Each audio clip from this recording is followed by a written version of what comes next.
So అసలు varicose veins రాకుండా ఉండేలా మనం ప్రికాషన్స్ తీసుకోగలమా అనే విషయాన్ని సో మన డాక్టర్ సంజీవ్ రావు గారి మాటలో తెలుసుకోవాలనుకుంటున్నాం.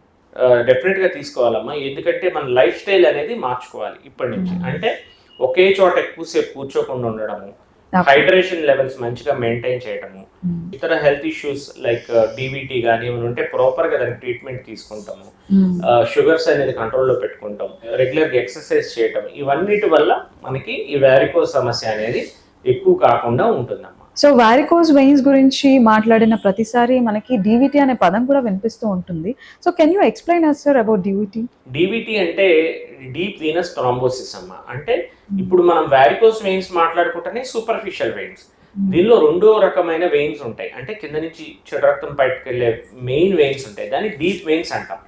సో ఈ డీప్ వెయిన్స్ లో ఎప్పుడైతే బ్లడ్ అనేది క్లాట్ అవుతుందో మనకి చెడు రక్త ప్రసరణ కింద నుంచి పైకి కాళ్ళ నుంచి చేతుల నుంచి కానీ పైకి పోదు, మన హార్ట్కి పోయి మన లంగ్స్కి ప్యూరిఫై అవ్వాలి కదా, అలాంటి ప్రక్రియ జరగదు.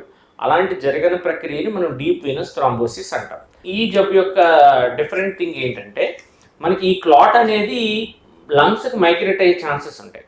అప్పుడు మన లంగ్స్ అంటే ఊపిరితిత్తుల్లోకి ఎప్పుడైతే ఈ క్లాట్ అనేది జారి ఊపిరితిత్తుల్లోకి వెళ్తుందో అప్పుడు మనకి శ్వాస ఆడడం అనేది ఆగిపోతుంది.